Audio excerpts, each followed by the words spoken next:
Niin, me saatiin kaapelivikatehtävä ja siinä tuli sitten tuo 20 pääsi tulemaan kaapeliin ihan yllättäen.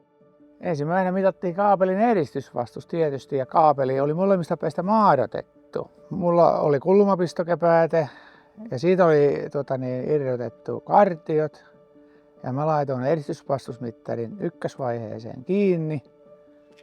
Sen jälkeen mä avasin maadotuserottimen ja sitten mä soitin Villelle. Joo, ja että saa ottaa maadotuserottimen toisesta päästä, eli tästä kopilta silloin auki. No mä sen nappasin auki sitten normaalisti. Siinä vaiheessa sitten kaapeli jostain syystä pääsi sähkö. No ei muuntaja lakkas hurisemasta heti ja arvasin kyllä, että jotakin nyt tapahtui. Ja no ei sitten Jounille puhelimesta kävikö mitään ja no se sinne kertoo, että aika lujaa täällä jysähti. Ja tietysti aina kun tällaisia läheltä piti tapauksia sattuu, niin huoli siitä, että on sattunut jotakin vakavaa, niin on kova, kun joka päivä on näiden asentajien kanssa tekemisissä. HIPO eli Hypothetical Incident on tapaus, jossa olisi ollut mahdollisuus vakavaan tapaturmaan tai kuolemaan. HIPO-tutkintaa tehdään siksi, että saataisiin selville niitä tapahtumaan johtaneita syitä jo ennen kuin siitä on sattunut tapaturma. Mä olin tosiaan siinä semmoisessa asennossa, että kun mä olin kontallani siinä kulmapistokkeen edessä,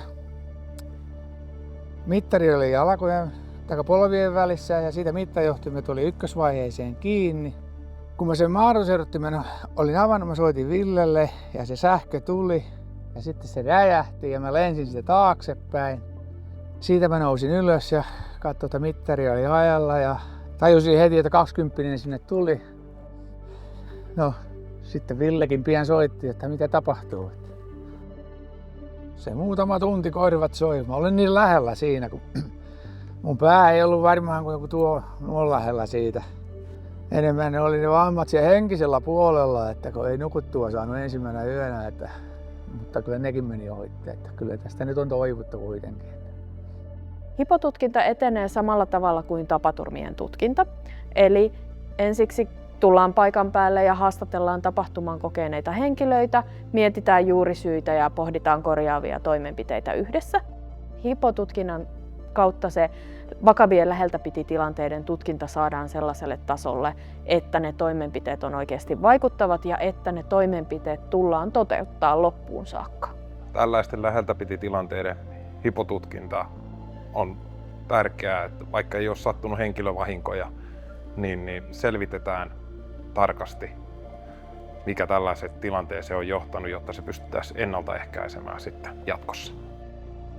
Jälkikäteen sitten käytiin tutkimassa ja mitattiin, että todella on tämä kojeisto vikaantunut ja kaikki on mennyt kytkentätöissä niin kuin pitääkin. Ja kyllä sitä tuumaa, että olisiko voinut jotakin tehdä toisin, niin ei oikein ollut, kun mäkin olen sitä miettinyt, että kyllä se niin oikein kuin ikinä voi mennä.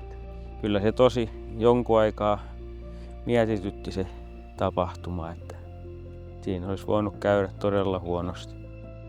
No kyllä, sitä on tullut painotettua tietysti, että varovainen kannattaa olla.